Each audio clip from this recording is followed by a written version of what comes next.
The next thing we will discuss is seating position and holding the instrument.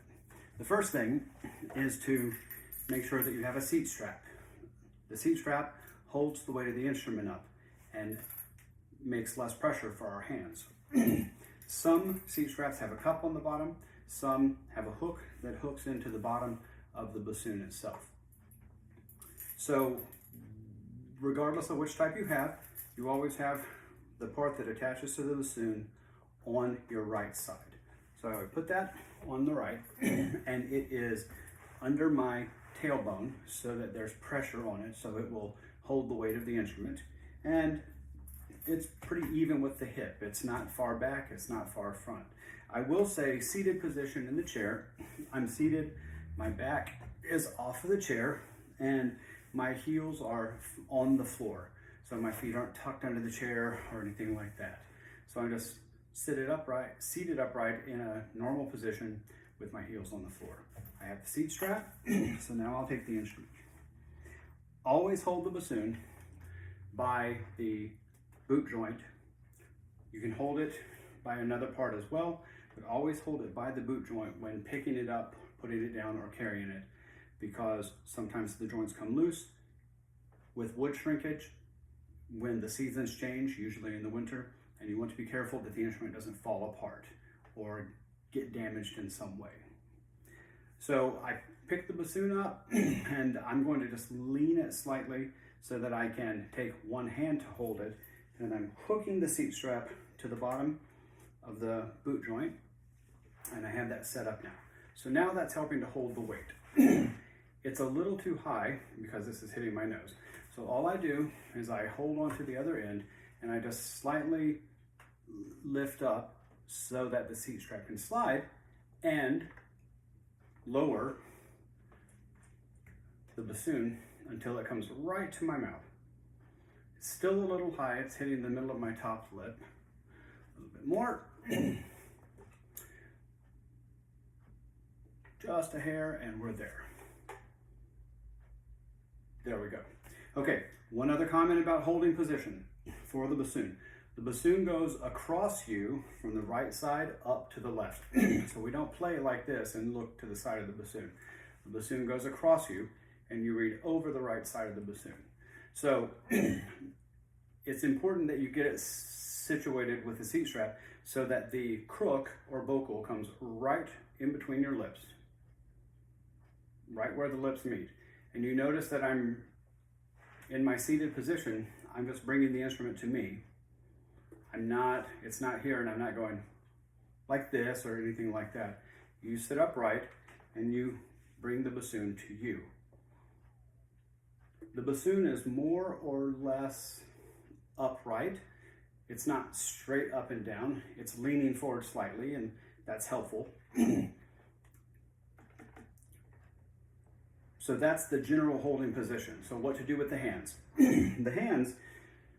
The right hand on the bassoon, you may or may not have a crutch for your right hand, but a crutch simply is something for your hand to rest on. It gives stability for the instrument and helps to keep your fingers above the instrument, and you still have control without having to like grab onto the bassoon or something like that when this hand is not used. This is the normal kind. That is the little piece of plastic or wood with a knob on the end. There is no set way to use this. I think initially it was designed so that the knob was up and the hand rested like that on that, but I know a lot of people that play it actually with the knob on the bottom so that that is in the center of the palm. And that's actually how I play mine. So there are 2 finger holes, and then there's a little bitty key and a big key here for low G, and then this group of keys here. My pinky is on the closest one on the bottom, and my thumb is sitting above the large round pancake key on the back. On the left hand, we have 3 finger holes. Your bassoon may have a covered key here. So my first 2 fingers are on those holes. My 3rd finger goes there. And then on the back side, this is where the bassoon gets interesting. This looks really complicated because those are all thumb keys, but it's really not. The thumb keys on the bass joint are for the low notes most often. So they're operated when we're playing in the low register. And then on the wing joint, the one on the bottom, this is the whisper key. And that's where our thumb is most of the time. And the whisper key, just as a reminder, if you see this key that covers the little hole in the crook, that's what that key operates. The other keys on the back are C sharp. That's the one that goes all the way to the bottom. And then this is A and C. And then I have a fifth key here that goes all the way right up to the top. That's for high D. You may or may not have that on your bassoon. It's not really important right now. So you're fine whichever way you have it.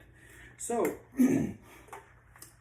one of the other things I'll say about where your hands go on the left, where your left hand goes, is it is important when your fingers contact the keys of the holes on the bassoon that they are gently curved like that. We don't want flat fingers like that.